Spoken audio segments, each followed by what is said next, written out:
नर्मदे हर.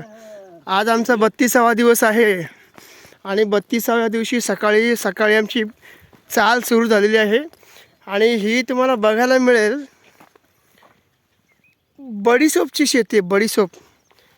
आणि 32व्या दिवशी एक 5 दिवस आमचा मित्र हरवला होता, तो आहे तो त्रिवेंद्र भाऊ. काल 41 किलोमीटर चालले ते.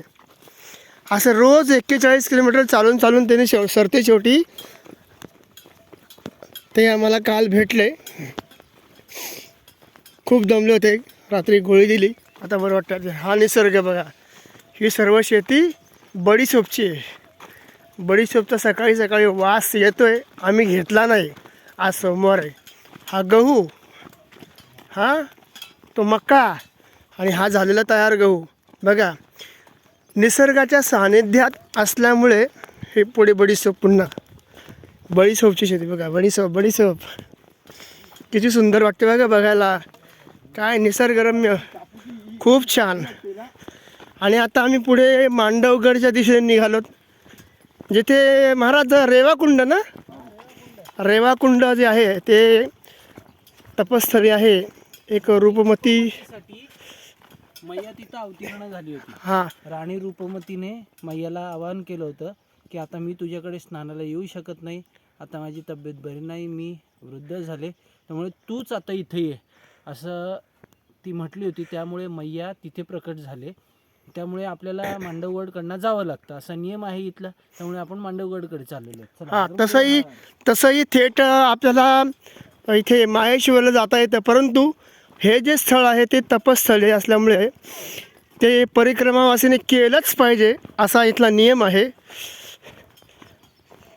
त्याच्यामुळे आम्ही मांडवगडच्या दिशेने रेवाकुंड, त्याचं दर्शन, तिथलं वातावरण, तिथलं पावित्र्य सर्व अनुभवणार आहोतच, अनुभवायला मिळेल आम्हाला. हे बघा, हे मक्का. आता इथून पुढे पूर्ण जंगल लागणार आहे. ही सर्व किती निरोगी शेती आहे. ही मैयाची कृपा आहे या लोकांच्यावरती. नर्मदे हर. कंपन्या नाही, धूर नाही, प्रदूषण नाही, काही नाही. बघा, सूर्यनारायण भगवान संपूर्ण बघा एरिया, दूरवर दूर दूर दूर तक काहीच नाही. नर्मदे हर. जंगलात बोरं खायला मिळाली आम्हाला, चिंचा खायला मिळाल्या, नाही त्या गोष्टी खायला मिळाल्या.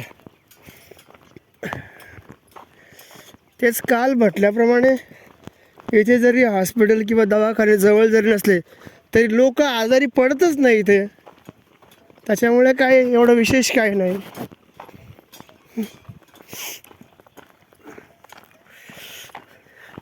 बघा किती पद्धतशीर शेती आहे, एका रांगेत.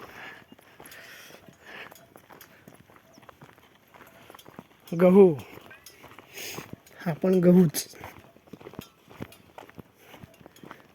पलीकडे काय आहे, पलीकडे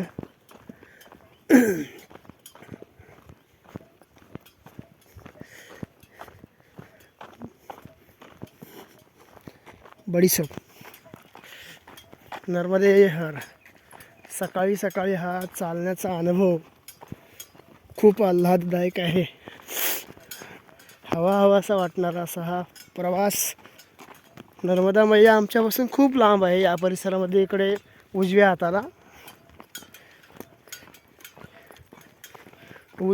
आहे आणि ती मागच्या बाजूने वाहते. दक्षिण तटाला चालत असताना उजव्या हाताला होती, पण ती पुढच्या बाजूने वाहत होती समोर. आता मागे वाहते आमच्या. असं तिचा प्रवाह दक्षिण तटाला वेगळा असतो आणि इकडे उत्तर तटाला वेगळा आहे.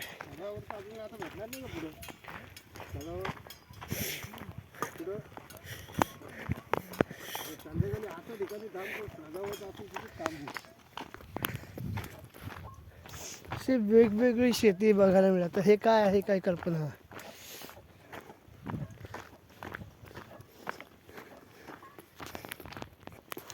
बघा शेतीचा नजारा बघा. किती किती पठारावरती शेती केलेली आहे बघा. दूरवर शेती नसती.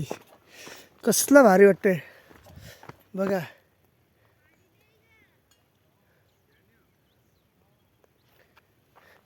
ही मैयाची कृपा आहे या लोकांच्यावरती. मका काय, बडीशोप काय,